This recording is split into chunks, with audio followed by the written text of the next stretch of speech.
Bismillahirrahmanirrahim. Oftentimes people ask about the reason behind nomination of prophets, why God had to send messengers to humankind. The people asking these kinds of questions might come from any faith background, or might even be non-believers who basically believe in the dispensability of prophethood or any divine authority, as in the case with atheists, for example. And their argument is, since we human beings have reason and intellect, and we are capable of distinguishing right from wrong, then there is no reason for God to send prophets.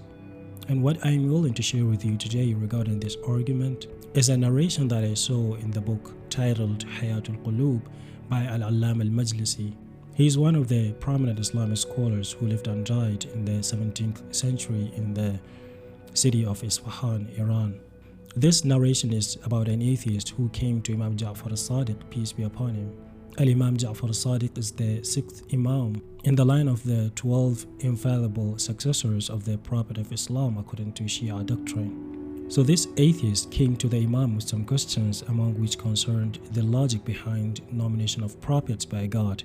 Let's see how the Imam responded. The Imam said to him, "When we have agreed that we have a maker and a creator who is higher than his creatures and absolutely free from the fact that his creatures can see him, touch him, or converse with him, we understand that the maker is wise. He only does that which is beneficial to his creatures. Then it is necessary to send prophets and messengers who would communicate his laws to the people." Now, it is quite noticeable that this paragraph is built upon layers of theological and philosophical statements, which we are not going to mention right now.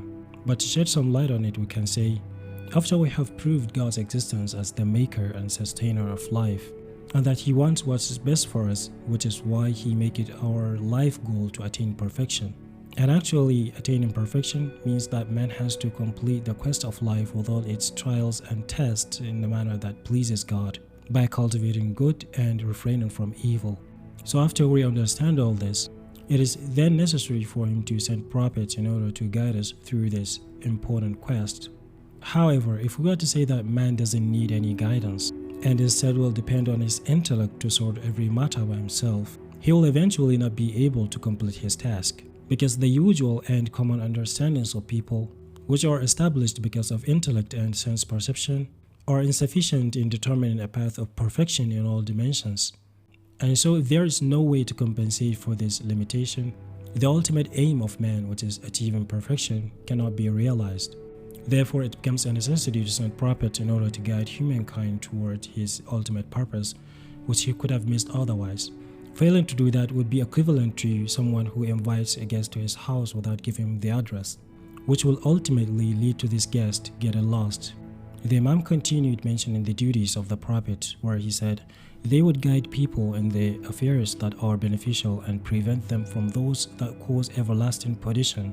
Consequently, it is evident that there must be a particular group which would convey his message to the people. They are the chosen people of Allah and His prophets.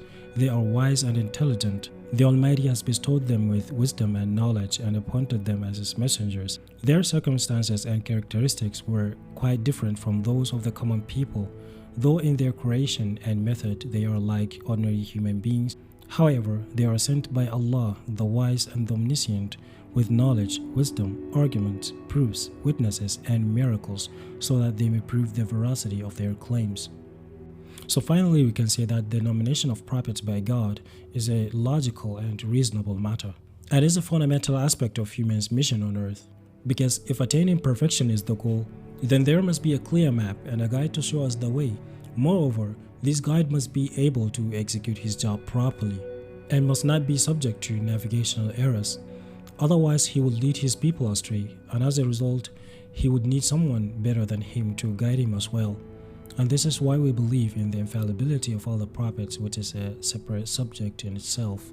That's all for today. May peace be upon you.